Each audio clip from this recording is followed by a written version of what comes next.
What's up, YouTube? This is Mathers97 and welcome back to another episode of WWE 2K14 Universe Mode.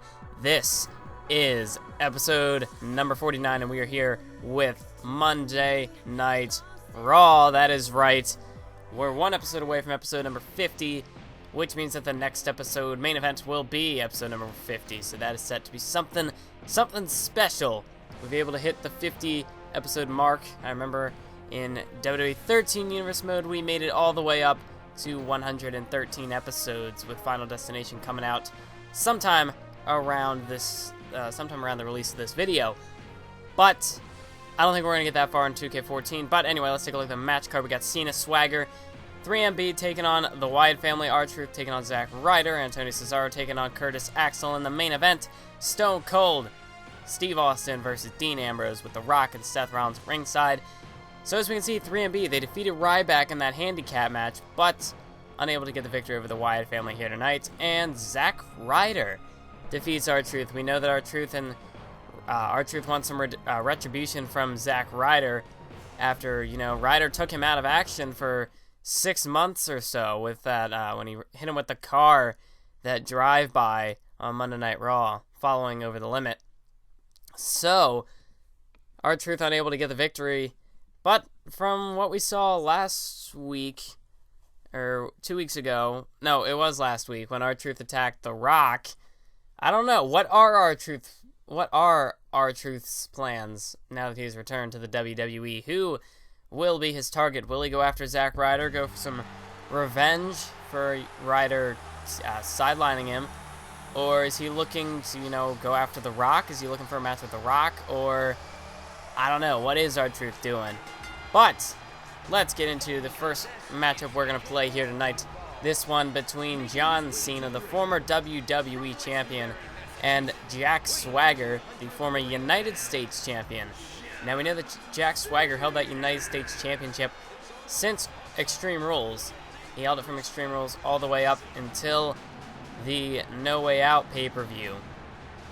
So, Jack Swagger, he held that championship, the longest reigning champion in Universe Mode to date. Of course, now, he doesn't really have much challenge in the form of our current champions.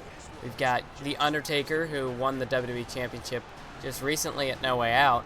We've got Caitlyn, who won the Divas Championship back at Night of Champions.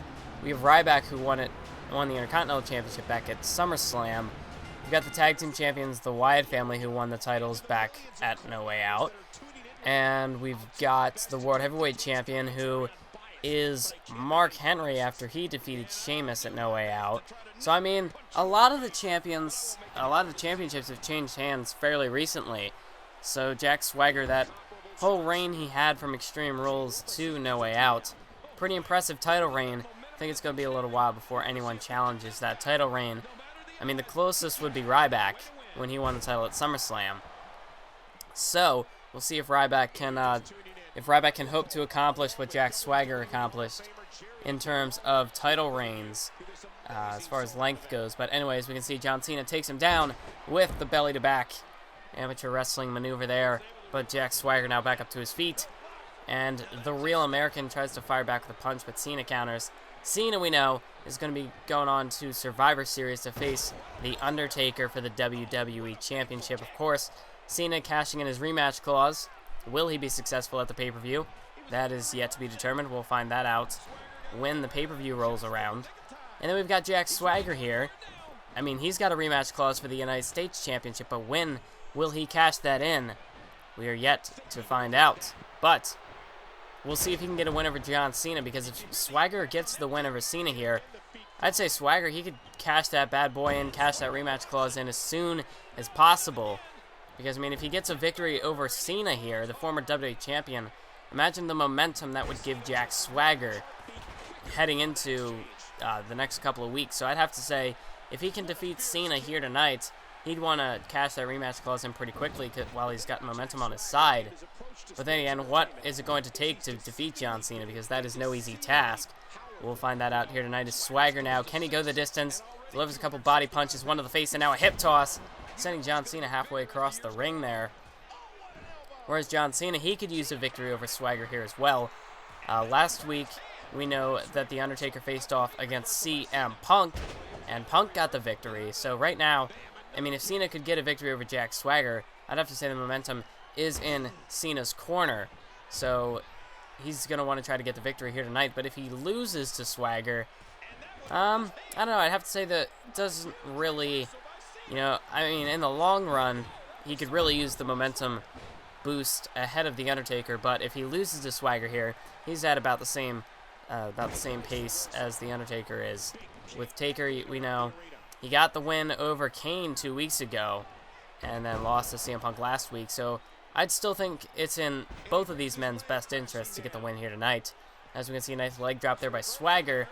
Cena makes it back to his feet, and here's Cena now, counter by Swagger, and there's an axe handle right to the back.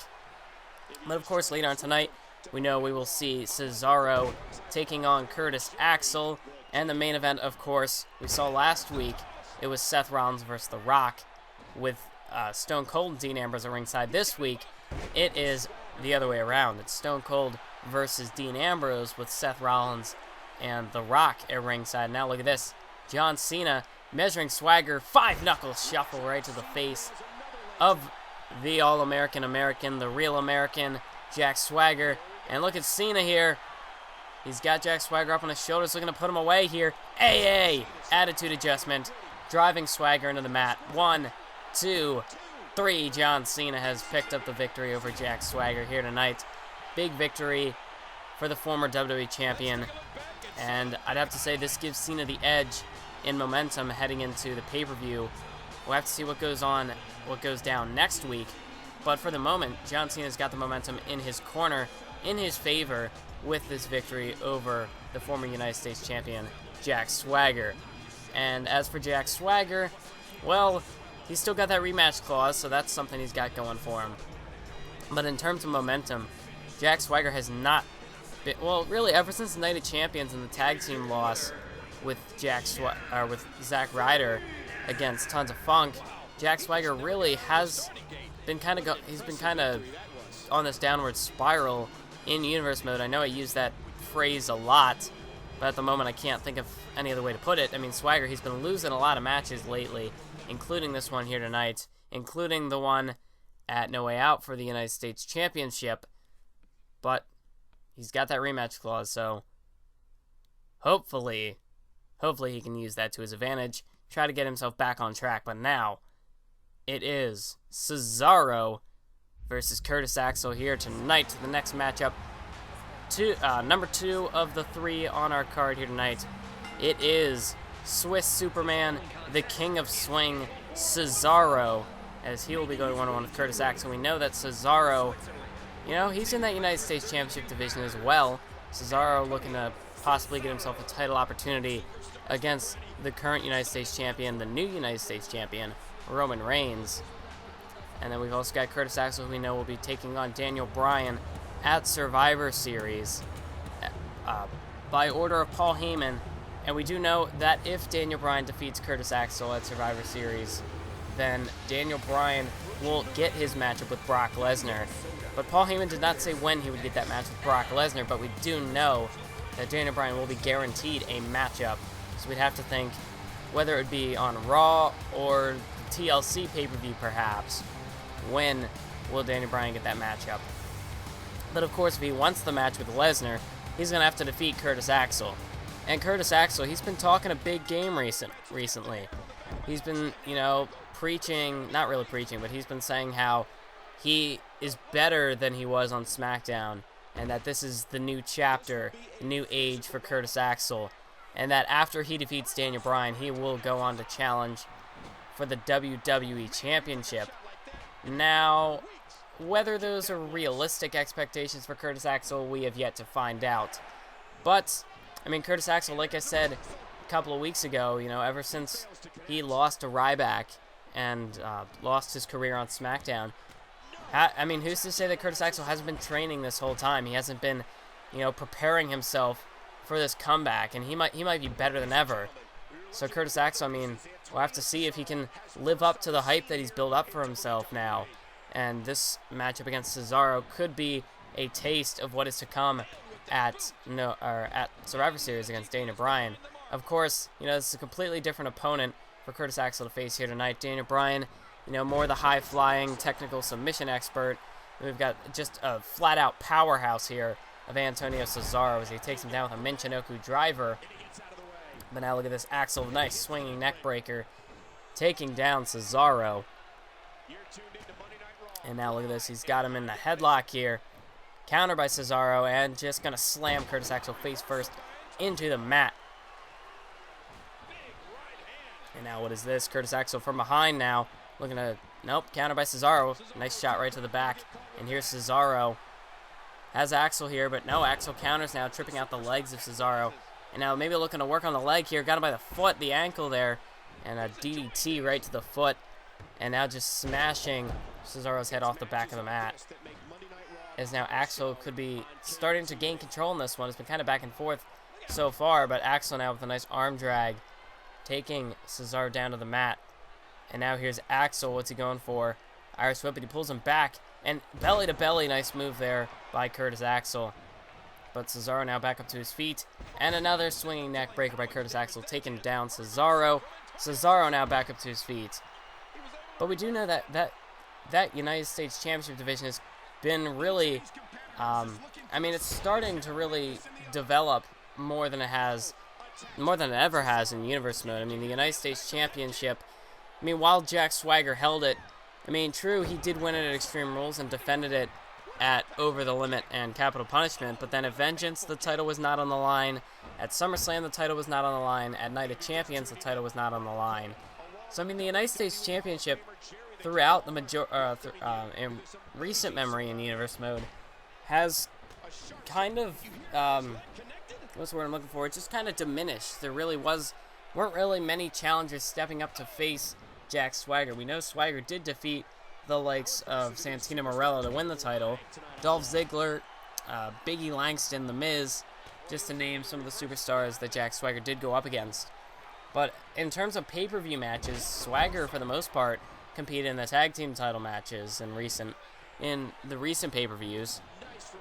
Of course, then, defending in that Fatal 4-Way may have made up for it. Swagger went up against, those opponents, those would-be opponents, those opponents he should have faced in, the months prior to the No Way Out pay-per-view. But, of course, then we saw that he lost the title, so now this is a whole new chapter for the United States Championship division. An uppercut by Cesaro, catching Curtis Axel completely off guard. That may have just knocked him out cold. There's 3, it's over.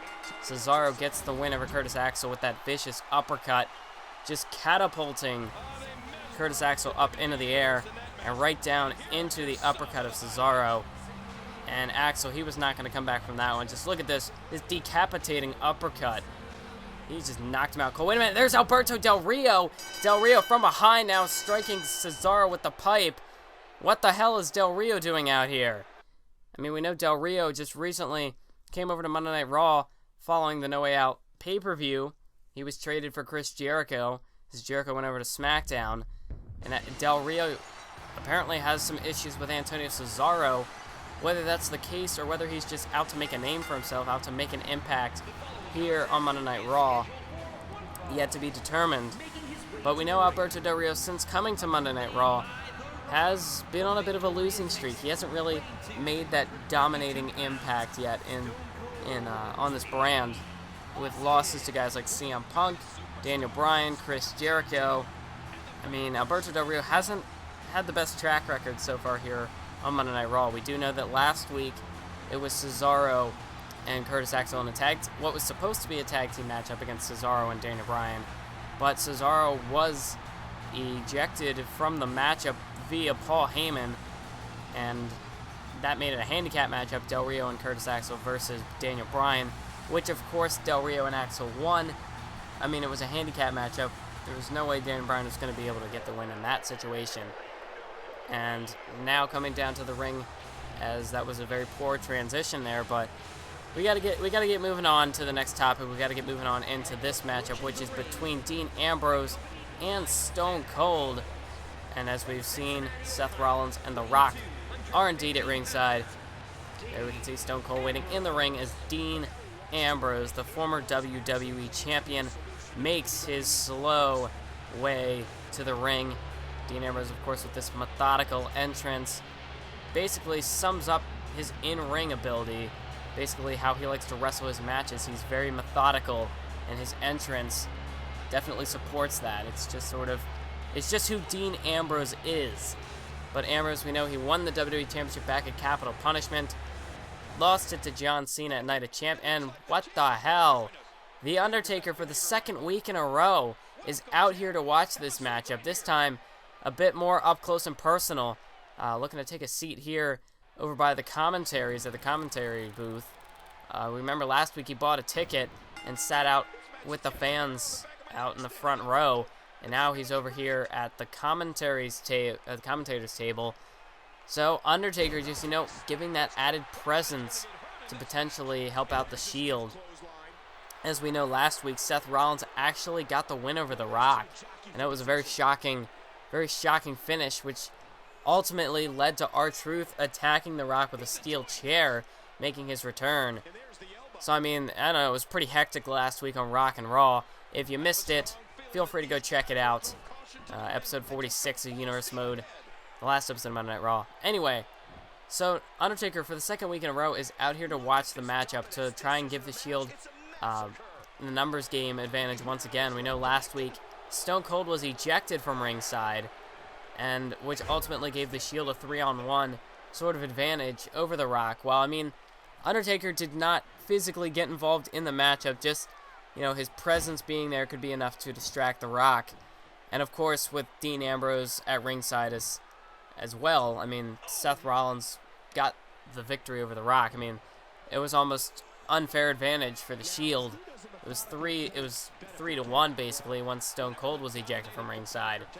But Seth Rollins definitely showed, he's been showing in the past number of months, but especially in that matchup against The Rock, really establishing himself as, he could go after the WWE Championship in the future. For the past number of months, he's been up in the top of the rankings for the WWE Championship, but I haven't really felt that he deserved the WWE Championship just yet. Because the Shield, they came in around over the limit, still kind of developing here in the WWE. But, Seth Rollins now in the ring. Got to get him out of there. But, I don't know, with that victory over The Rock, I definitely think that's going to help establish the credibility of Seth Rollins as a main eventer.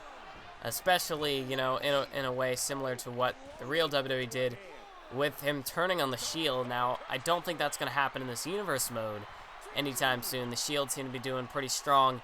Guess we'll have to see how things play out at Survivor Series. But, Seth Rollins, he's picked up a number of quality victories over big-name superstars here in the WWE. So, Seth Rollins, if the Shield were to split, I'd say Seth Rollins could put himself right in position to go after that WWE Championship. I think that victory over The Rock pretty much sealed it.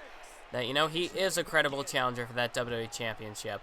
I don't know, I might not be able to hold him down any longer, as, 2K14 with the rankings wanting to put Seth Rollins in the title picture. But that's anyway, we gotta move on to what really is happening. Enough of this fantasy talk about what could be, but what will be is that Survivor Series 6-man elimination tag team matchup between Team Shield and Team Icons. Of course, the Shield, I figured just Team Shield, because it is Survivor Series and, tradition to have it be Team whatever versus Team whatever. So I figure I'm just going to call it Team Shield for Survivor Series, of course, being the Shield. But Ambrose and Austin still out here on the ringside. That's a 7 count. They're going to have to get back into the ring here. And Dean Ambrose does finally make his way back into the ring. And now look at this. Stone Cold hot shot there. Hung him up right on the ropes. Believe that used to be called the stun gun at one point. This is just what I've heard from WWE All-Stars commentary, I think, or something. It was called the stun gun. Anyway, Dean Ambrose looking to stun Austin here. Going for the headlock driver, plants him. Believe that's called Dirty Deeds. As Ambrose plants Stone Cold face first in the mat. There's a cover. 1. Oh, but look at that, The Rock. The Rock, this is shades of what Dean Ambrose did last week. As The Rock up there on the apron, buying Stone Cold a little bit of extra time to kick out. But, of course, The Rock, you know, that's what managers do. They're here at ringside, and that's going to help give them an advantage, and that's definitely something that Stone Cold could use in this matchup, of course, with The Undertaker being here at ringside. But we know that the Shield tends to thrive in chaos, as there's a roll-up, but a kick out by Stone Cold. But yeah, you know, with The Undertaker being here, it's just going to add some extra chaos to this matchup. And, of course, we know the Shield thrives in chaos, so The Rock, he's going to have to be careful. He does not want to get ejected from ringside, because that's what happened to Stone Cold last week, and we saw how that ended up affecting the matchup. As now there's a cover, but look at that, Seth Rollins now up on the apron. I guess turnabout's fair play there, distracting the referee as Austin was going for the pin. As we see, Austin kind of got distracted there, was yelling at Seth Rollins, and the referee got in the way there. Go for a DDT, but counter as Ambrose takes him down. I'd have to say you got to give a bit of an assist to the referee, kind of being in the way there. Ambrose into the cover, and now it's Rock up on the apron, distracting the referee here. And now look at this. Austin going for the, nope, counter by Dean Ambrose. I'm not quite sure what Austin was going for there, but Dean Ambrose, for the second time, Dirty Deeds, plants Austin right on the top of his head. That could do it. That's the second finisher. Into the cover. 1, 2, 3. Dean Ambrose. Dean Ambrose has defeated Stone Cold Steve Austin. What an upset here. The second week in a row that a member of the Shield has defeated a member of Team Icons. Last week it was Seth Rollins over The Rock. This week it was Dean Ambrose over Stone Cold Steve Austin. I don't know. At the moment, things are really stacking up in favor of the Shield. I'm not too sure. I mean, Team Icons, you know, they're a bunch of veterans. They've been away from the ring for quite a while. So, I mean, the ring rust is obviously showing here, as that's now back-to-back victories for the Shield. Do Team Icons still have what it takes to be a dominant presence in the ring? Or should they have just stayed retired? I mean, the Shield, they've been pretty dominant in these past 2 weeks with victories from Seth Rollins and Dean Ambrose. Do the Legends still have what it takes to be a dominant presence? And can they take it to the Shield at Survivor Series? Or will it ultimately be the Shield who gets the victory and proving that youth trumps experience? I don't know, I guess we'll have to see, but that's the end of this episode. Ambrose getting the victory in the main event. I want to thank you all for watching this episode of WWE 2K14 Universe Mode. We're going to go ahead and take one final look at the rankings before we go. And next episode will be the 50th episode, Spectacular. It will be main event, so I hope you enjoy that. And also, we've got a mega main event coming up. Episode 53 will be mega main event, because we did Rock and Raw, we did Super SmackDown, we're going to have mega main events. So thanks for watching, keep on YouTubing.